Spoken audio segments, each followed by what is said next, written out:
الشیطان الرجیم بسم اللہ الرحمن الرحیم رب هب لی من الصالحین صدق اللہ العظیم۔ بزرگان محترم، بھائی اور دوستو، اللہ تعالیٰ نے اولاد کی جو نعمت لوگوں کو عطا کی ہے، یقیناً اللہ کی عظیم ترین نعمت ہے۔ اس نعمت کی قدردانی اسی وقت صحیح ہو سکتی ہے جب ان اولاد کے تعلق سے اللہ کے حکموں کو بجا لایا جائے اور اس کے حکم کے مطابق زندگی گزاری جائے۔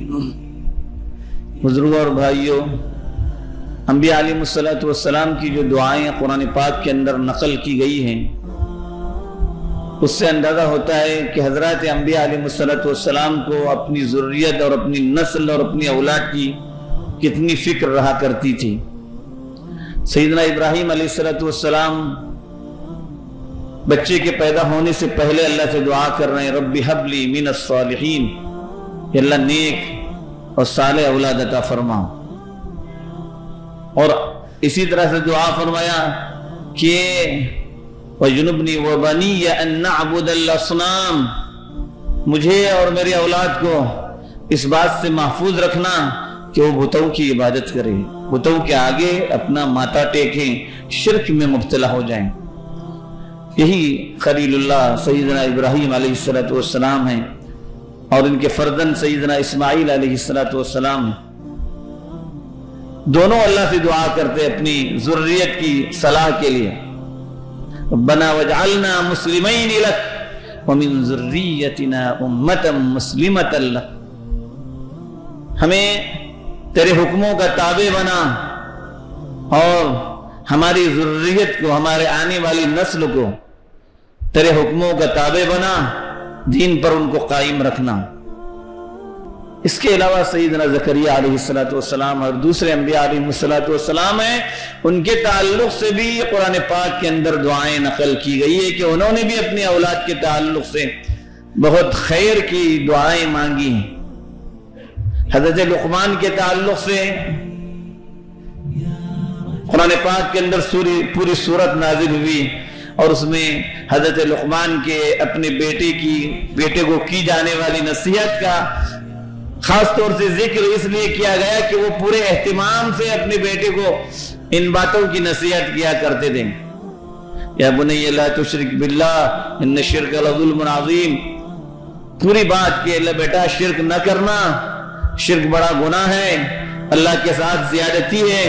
اور پھر آگے ان کی پوری وصیت اپنے بچے کو نصیحت نقل کی گئی ہے، بیٹا بھلائی کا کام کرتے رہنا، اچھائی کا حکم دینا، بری باتوں سے روکنا، نمازوں کو قائم کرنا، یہ پوری باتیں ان کی نقل کی گئی ہیں۔ اس سے اندازہ ہوتا ہے کہ یہ حضرات اپنی اولاد کے تعلق سے کتنے زیادہ فکر مند تھے، ان کو اپنی نسلوں کے بارے میں کتنا زیادہ خیال رہا کرتا تھا۔ اللہ کے حبیب پاک محمد الرسول اللہ صلی اللہ علیہ وآلہ وسلم نے فرمایا تھا کل مولود یولد علی الفطرہ، جو بھی بچہ پیدا ہوتا ہے وہ فطرت سلیمہ پر پیدا ہوتا ہے، اچھی فطرت، صحیح فطرت پر پیدا ہوتا ہے۔ آگے چل کر اس کے والدین اس کو غلط راستے پر لے جانے والے ہوتے ہیں، والدین کی تربیت کے نتیجے میں بچے غلط راستہ اختیار کرتے ہیں، یہودی، نصرانی، مجوسی بنانا اور ان کا غلط مذہب کا اختیار کرنا، یہ والدین کی تربیت پر منحصر ہے۔ اندازہ ہوا کہ والدین کو کس قدر اپنے بچوں کے سلسلے میں فکر مند ہونا چاہیے۔ سیدنا یعقوب علیہ السلام، جن کی نسل کے اندر پورے بنی اسرائیل کے انبیاء ہیں، جن کے بیٹے بھی نبی، باپ بھی نبی، دادا بھی نبی، چچا بھی نبی، نبوی خاندان، اور نبوت کوئی ایسی چیز نہیں کہ وراثت میں مل جائے کسی کو، نبوت کوئی ایسا عہدہ نہیں ہے کہ جس کو حاصل کیا جائے، یہ اللہ کا اعزاز ہے۔ اللہ نے جن بندوں کو اپنے منتخب کیا ہے نبوت کے لیے، وہی نبی ہوتے ہیں۔ سیدنا یعقوب علیہ السلام اللہ کی وہ برگزیدہ نبی کہ جن کو یہ اعزاز حاصل ہوا کہ نسل در نسل ان کے اندر جو ہے نبی پیدا ہوئے، بیٹے بھی نبی یوسف علیہ السلام، خود نبی یعقوب علیہ السلام، ان کے والد اسحاق علیہ السلام نبی، ان کے دادا ابراہیم علیہ السلام اللہ کے نبی، چچا اسماعیل نبی. ذرا اندازہ لگائیے کس طرح سے نبوی گھرانہ تھا، لیکن ان کو فکر یہی تھی. بچوں کو جمع کر کے جو نصیحت انہوں نے کی تھی وہ نصیحت قرآن پاک میں نقل کی. وَإِذْ قَالَ، جب حضرت یعقوب علیہ السلام نے اپنے بچوں سے عہد لیا اور پوچھا مَا تَعْبُدُونَ مِن بَعْدِي، ذرا مجھے اس کا اطمینان دلاؤ کہ میرے دنیا سے جانے کے بعد تم کس کی عبادت کرو گے، کس کو پوجو گے، کس کو اپنا رب مانو گے. قالوا نعبد الہک و الہ آبائک ابراہیم و اسماعیل و اسحاق. بچے بڑے سعادت مند تھے. ابا جان اطمینان رکھیے، ہم اسی اللہ کو اپنا معبود مانیں گے، اسی کی عبادت کریں گے جو آپ کا بھی معبود تھا، آپ کے آبا و اجداد کا، ابراہیم و اسماعیل و اسحاق علیہ السلام کا معبود تھا. ہم اسی کی عبادت کریں گے، اسی کی بندگی کریں گے. الہ واحدہ، ایک اکیلے اللہ کی، اور ہم اسی کے آگے جھکیں گے. بچوں نے اطمینان دلایا. اطمینان دلانے سے پہلے سیدنا یعقوب علیہ السلام کو ایک عجیب سی جو ہے پریشانی لاحق ہے. بچوں سے عہد لے رہے ہیں. کون بچوں سے عہد لے رہا ہے؟ کس زمانے میں عہد لے رہا ہے؟ جس وقت ہم سوچ بھی نہیں سکتے تھے کہ اس گھرانے کا فرد غلط راستے پہ جائے گا، اس گھرانے کا شخص مرتد ہو جائے گا. لیکن سیدنا یعقوب علیہ السلام کو فکر لاحق ہوئی تھی، اور اسی فکر کے نتیجے میں انہوں نے پورے اہتمام سے بچوں کو جمع کر کے ان سے یہ عہد لیا تھا. اور اسی کو قرآن پاک کے اندر نقل کرنے کا مطلب یہی ہے کہ آنے والی نسلوں کو پتا چل جائے کہ وہ اپنی اولاد کے تعلق سے، اپنی نسلوں کے تعلق سے ان کو کس قدر فکر مند ہونا چاہیے.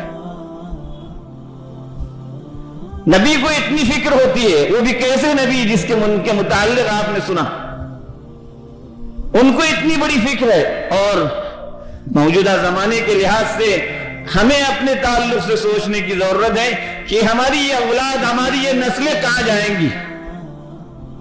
کیا ہمارے بعد یہ دین پر قائم رہیں گی؟ ہم نے اس کا اطمینان کر لیا؟ کیا بچوں کو اس قدر ہم نے دین کی تعلیم دے دی؟ بچوں کا عقیدہ ہم نے صحیح کر لیا؟ آج ہمارے نوجوانوں کے متعلق آتا ہے کہ نوجوان بہک رہے ہیں، نوجوان کسی کے عقیدے سے متاثر ہو رہے ہیں، نوجوان کوئی فکر لے کر اٹھے. یہ کیوں ہو رہا ہے؟ گھر میں والدین کی طرف سے ان کی صحیح تربیت نہیں ہوئی. بچے کے دل میں اللہ کی عظمت، اللہ کی بڑائی، اللہ کی کبریائی، اللہ کا خوف اور سرکار دو عالم محمد رسول اللہ صلی اللہ علیہ وسلم کی عظمت و محبت اور آپ کے ختم نبوت کے عقیدے کو مضبوطی سے نہیں بٹھایا گیا. لوگ ہزار دلائل دیں، بچے کے عقیدے میں یہ بٹھایا جائے بچپن سے کہ وہ بچہ ہر حالت میں اس عقیدے سے ہٹنے والا نہیں. کوئی بھی بڑے سے بڑا فتنہ ان کے سامنے آئے وہ ان عقیدوں سے ہٹنے والا نہ ہو. آج مختلف افکار کے لوگ، مختلف نظریات کے لوگوں کے سامنے اپنے اپنے دعووں کے ساتھ آ رہے ہیں، اور ہمارا یہ نوجوان ان سے متاثر ہو کر کہاں سے کہاں پہنچ رہا ہے. میں اپنے نوجوانوں سے پوچھوں گا کہ آپ اپنے متعلق خود جانیے کہ کتنی حد تک دین کا علم آپ نے حاصل کر لیا ہے. نماز میں سورہ فاتحہ پڑھتے ہیں، ہر رکعت میں پڑھنا اس کا فرض ہے. فرض نماز ہو کہ نفل و سنت نماز ہو، انفرادی نماز ہو کہ جماعت کی نماز ہو، امام ہو کہ مقتدی ہو، ہر ایک کے لیے ہر رکعت میں سورہ فاتحہ کا پڑھنا فرض ہے. ٹھنڈے دل سے اپنے دل پر ہاتھ رکھ کر کے پوچھئے، سورہ فاتحہ کے صحیح معنی آپ جانتے بھی ہیں؟ کبھی سوچا بھی ہے؟ التحیات جس کا پڑھنا نماز کے اندر فرض، جس کو اللہ کے نبی صلی اللہ علیہ وسلم نے اپنے صحابہ کو ایک ایک کلمہ سکھایا تھا، اس التحیات کے معنی ہم جانتے ہیں، نماز پڑھ رہے ہیں. پہلی عبادت کا یہ حال ہے. عقیدے کے لحاظ سے کوئی ہمارے سامنے آ کر غلط بات کہہ دیتا ہے، کتنے آسانی سے نوجوان بہک رہا ہے. لوگوں کے سامنے ارتداد کا فتنہ اس طرح سے آ رہا ہے کہ ہمیں اندازہ ہی نہیں۔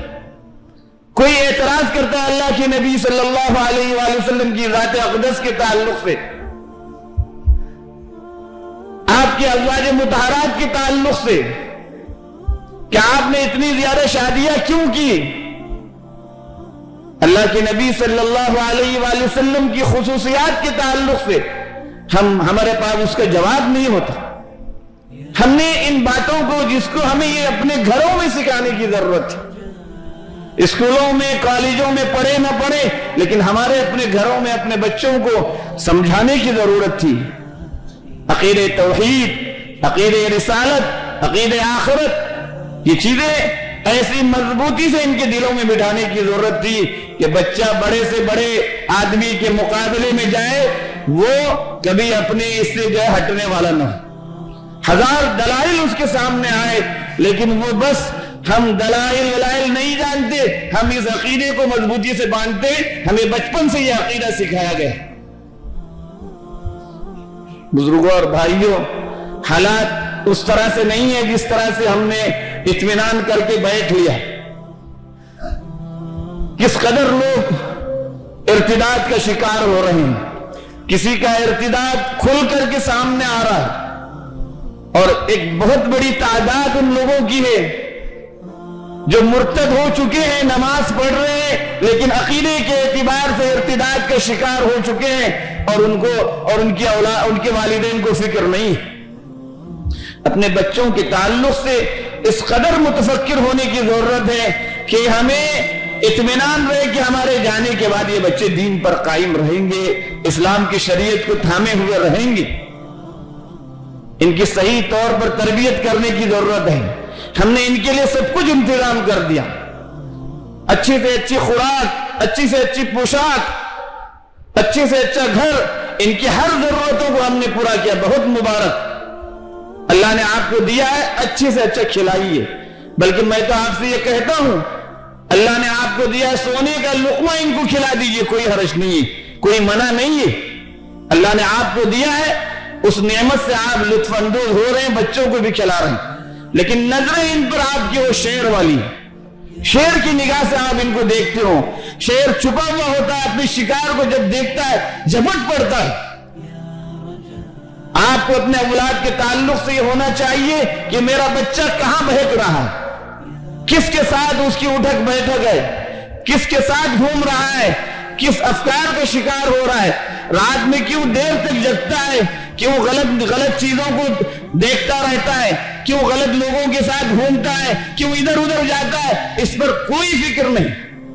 آپ باپ ہو کر کے اپنے بچے کو ان غلط کاموں سے نہیں روک سکتے۔